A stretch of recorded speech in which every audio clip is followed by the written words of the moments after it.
You're Marcus Elim? And Mr. Elim was previously in court, pled true to counts 1 through 7 in a motion to revoke unadjudicated probation for burglary of habitation.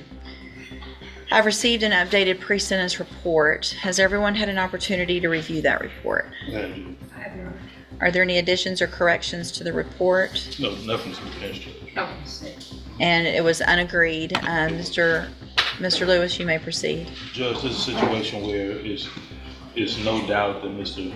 Elim made several mistakes while he was on his probation, not following up on his obligations. After speaking with him, he's been in custody this length of time here. He is definitely, from what he's telling me, willing and wanting to comply with the court's orders, and feels as though he could successfully complete this probation given that opportunity. He understands that his mistakes, has definitely been costly and put him in this decision. He understands that that's totally on top of him, and of course he would like to address the court as well as far as his plan. Classic courtroom moment, the heartfelt apology. But here's the real question. Do judges buy it? Remember, words don't outweigh actions, and Marcus's track record is about to be tested. That's for the future, Judge. All right, go ahead. Yes, ma'am. I'm sorry for my actions that I did when I was on probation.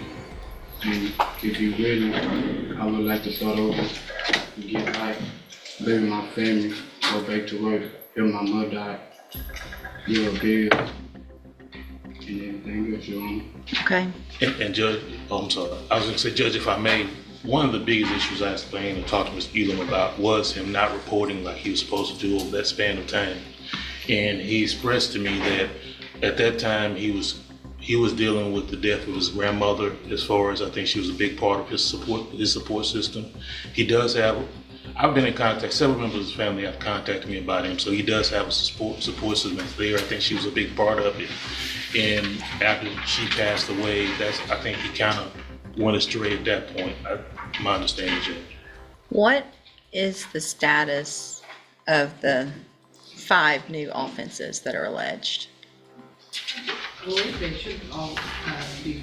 What happened? So what was the deadly conduct from August of 2023? What was the outcome of the, or I guess I'm trying to figure out what happened on all of them.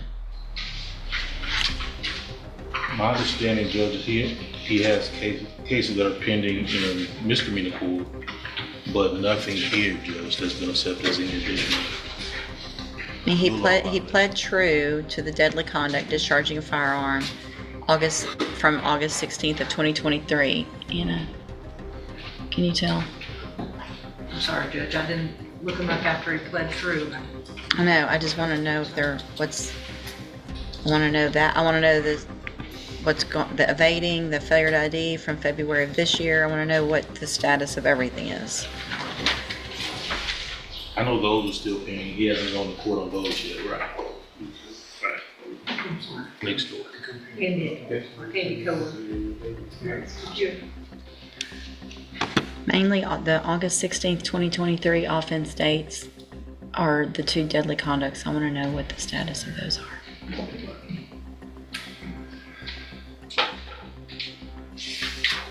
Which And PCs, if you can find them.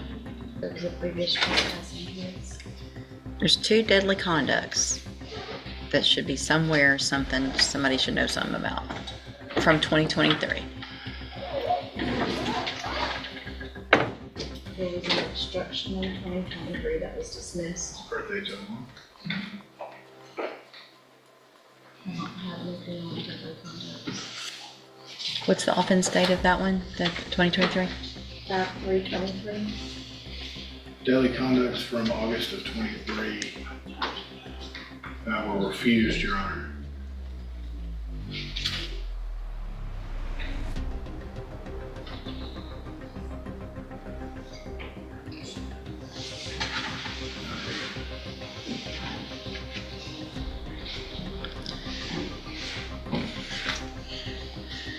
Do you have any, I guess if they were refused, you don't have any documentation or a PC I or? might be able to see a reason, Your Honor, for the refusal. I'm gonna pull that up right now. Thank you.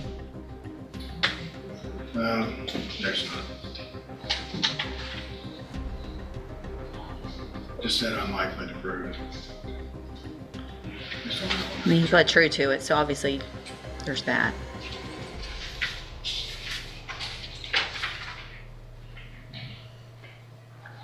All right, Ms. Malfino, what's the state's position? Oof. The state drops a bomb here. Marcus didn't just slip up for a month or two, he disappeared for almost 2 years. That's like ghosting the justice system. Ask yourself, how much slack should a court cut someone who runs that long? Judge, I'm kind of torn on him. Obviously, the concern is the length of time he absconded. I mean, it wasn't just a month or two. They looked for him for almost 2 years, a year and a half at least. And in that interim time period, regardless of them having been filed or refused or whatnot by the intake division, he has pled true to at least the court standard of having committed all of those new offenses while on probation, although he has no felony convictions. It looks to me like you ordered him to ISF cognitive in 23.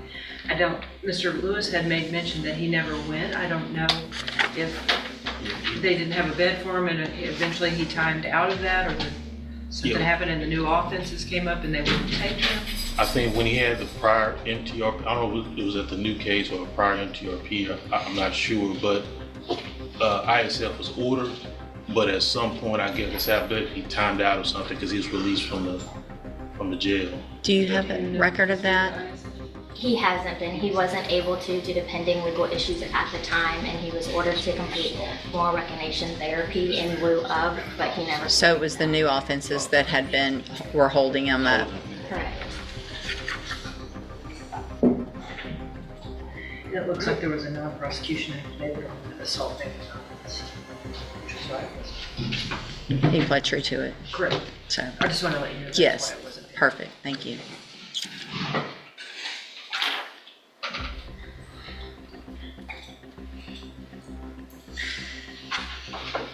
So this is this.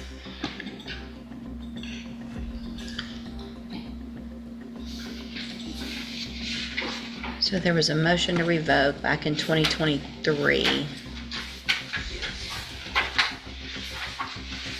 And I'm guessing continued on probation in August or sometime, right? Or did we never do anything on that because then it was amended, first amended? That's the one who's ordered ISF.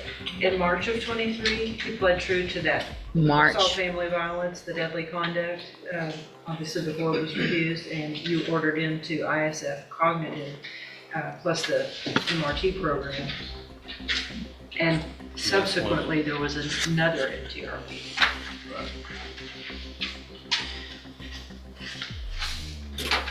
So you get an opportunity to be on probation for a burglary of a habitation. And I'm gonna really make sure I've got this right. So you get deferred probation for burglary of a habitation, 2nd degree felony. You get out, you commit 3 new offenses, 2 deadly conducts, discharging a firearm, and an assault family violence on that same date. Regardless of what's come of those cases, you've admitted that something happened on that day, right? So you come in front of me on a motion to revoke your probation. I say, okay, let's give you an opportunity to go to ISF. But because I guess something else must have been pending, maybe misdemeanors or something, you don't go to ISF. So you end up just getting out, getting another opportunity, and then you go and evade arrest or detention and fail to ID. We're back here again. This is the turning point. The judge is stacking the offenses like dominoes. Burglary, shootings, assaults, evading arrest. Every chance given, every chance wasted. You can almost feel the patience running out in real time. And you want to start over and you're sorry. Think about how that sounds.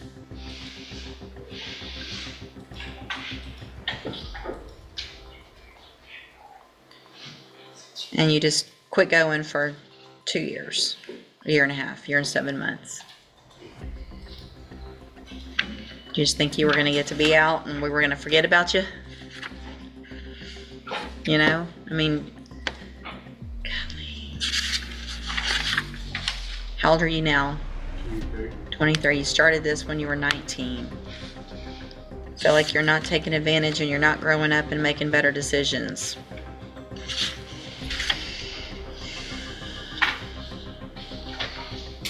And I think Miss Faiza has tried to work with him when he would show up to work with her, so, I mean, I don't object to revocation, Judge, and the next opportunity that we give him. I mean, I don't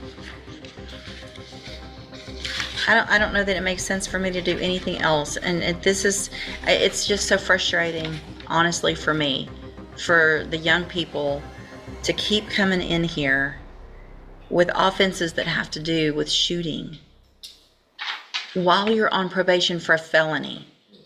You're shooting. Then you get out again and you violate again and you take off. And there's the hammer. 6 years in the Texas Department of Corrections. Not the life restart Marcus begged for, but the consequence of too many missed chances. In the end, the judge makes it clear the system gave him rope, and he hung himself with it. So I can't give you a fourth shot. That you've had your shots. I'm going to find that you entered your pleas of true to counts 1 through 7 freely and voluntarily. Find those counts true. Find sufficient evidence to find you guilty, and at this time find you guilty of burglary of a habitation. I'm going to sentence you to a term of 6 years in the institutional division of the Texas Department of Corrections. You will receive credit on that sentence for any time that you've been in custody that the law gives you the right to receive. I'm going to hand you the trial court certification that shows this was not an agreement. You need to sign that and you'll get a copy of it. You do have some rights to appeal. You can talk to Mr. Lewis about that. I'm also handing you a written admonishment regarding your ineligibility to possess a firearm or ammunition. Because of the judgment entered against you, you're ineligible under Texas law to possess a firearm or ammunition. Possession of a firearm or ammunition could lead to charges against you. Firearm is a legal term, and you should read the written admonishment I provide you to see what devices qualify as a firearm. If you have questions about the laws that make you ineligible to possess a firearm or ammunition, or about how long that lasts, you can talk to Mr. Lewis. Good luck to you. You can go back with the bailiff.